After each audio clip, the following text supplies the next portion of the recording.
It was kind of an evangelical congregation, both of them.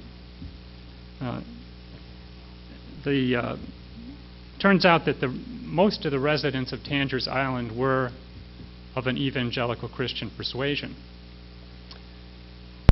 She gave a sermon there on the bay, on the sacred nature of the bay, on our duty and responsibility as stewards of God's creation. And she referenced some of the writings that we looked at in the devotion yesterday, and there are many, many others.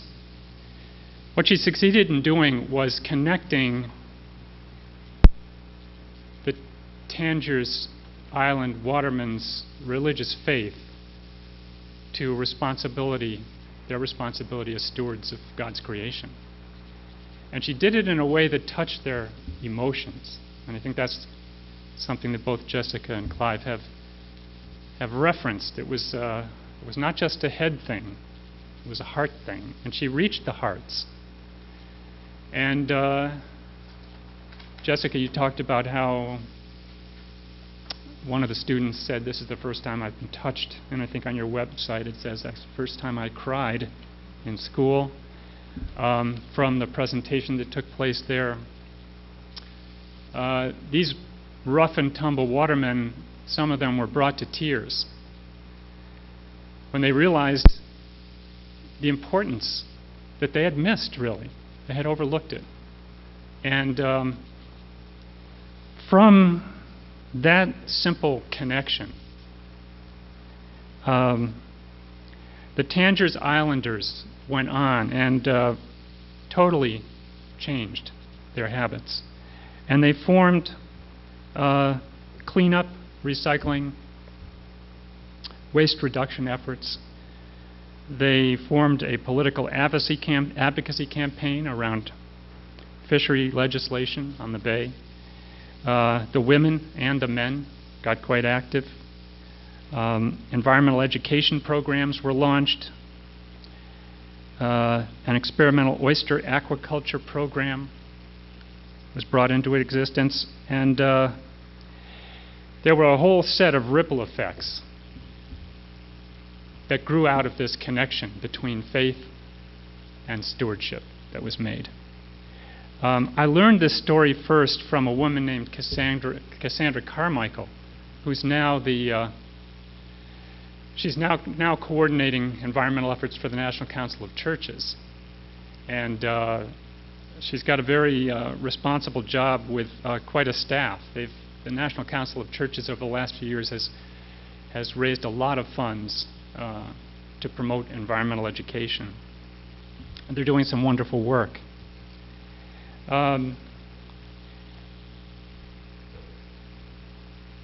Anyway, her story is also inspiring. I'm not going to go into that because we have limited time. I'm going to talk a little bit now about the U.S. Baha'i community and the Decade of Education for Sustainable Development. How many know about the decade? Okay, about half of us. In 2005, the UN launched a decade of education for sustainable development. And this was an outgrowth of the World Summit on Sustainable Development, which Sylvia mentioned, others talked about. It became quite apparent over the course of the 10 years between the Rio Conference on Environment and Development and the World Summit on Sustainable Development that things were not happening to bring about sustainability the way they should be. Agenda 21, the blueprint for sustainable development that was drafted in Rio, was to get us on a track towards sustainability, but 10 years later we were way behind on many, many fronts. So the UN launched this decade with the hope that many, many communities and governments and all sectors of society would engage in it and use it as an opportunity to learn not just about sustainable development, but for sustainable development. In other words, learning that translates into action. Many organizations came together back in 2003 knowing that this decade was coming We met in Washington in the United States. We had a meeting in Washington of about 130 organizations that all wanted to figure out, well, how can we leverage this decade, make the most of it? One of the things that I noticed early on was in the draft kind of scheme for the decade, UNESCO, which is the lead UN body, had mentioned faith communities as an essential part of education for sustainable development. That sparked my interest, knowing that the work that I had been doing, and I saw many other faith communities engaged in it, really had potential to bring people to this issue that hadn't been attracted before because of the faith teachings. So to make a long story short, we launched a partnership called the U.S. Partnership for Education for Sustainable Development, and there's a website there. It's very easy, uspartnership.org, just uspartnership.org. When you go there, you'll see the faith sector pages. You click on Action Teams, and you'll see that there are a number of reasons faith communities could get involved. We developed a kind of a rationale for faith engagement in this decade.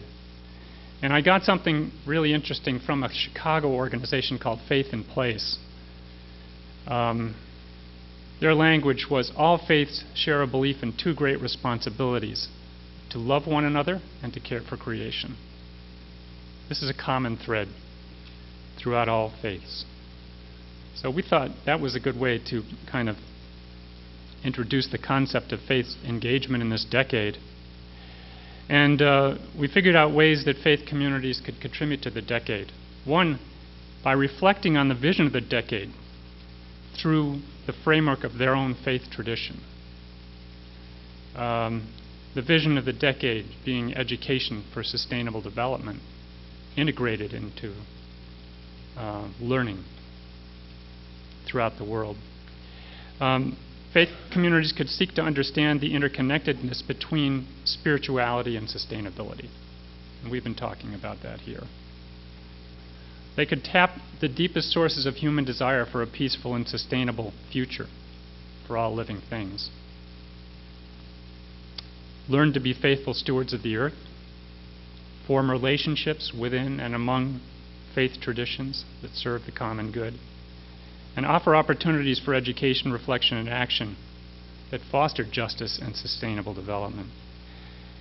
I apologize for not having these points on the screen, but they're all on the U.S. Partnership website.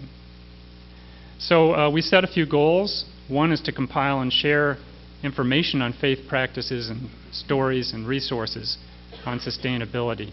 And on the website, there is a page devoted to that, which we're continuing to build. There are Baha'i resources, but there are also Buddhist and Christian and Jewish and others, and also interfaith initiatives. You can go there and get inspired about what different faith communities are doing. In fact, this conference was publicized through that website. It's one of the things. We have a goal of engaging the faith sector to encourage and inspire faith groups to evaluate and improve their effectiveness and efforts at educating and integrating for sustainable development. There's a tremendous amount of possibility for learning together and exchanging information. We hope to have an interfaith gathering mid-decade on a national scale. But the last story I'm going to mention here is the Greenacre Interfaith Collaboration for Sustainability, because this is it could be considered a pilot for this mid-decade national interfaith gathering that we'd like to see happen in the United States. A couple of weeks ago at Greenacre, the Baha'i School in southern Maine, there was a gathering called Better Together, Fostering Interfaith Collaboration for Sustainability. And that was actually an outgrowth of a regional seminar at Greenacre a year before on this decade of education for sustainable development. And The people that came to that first one were largely Baha'is.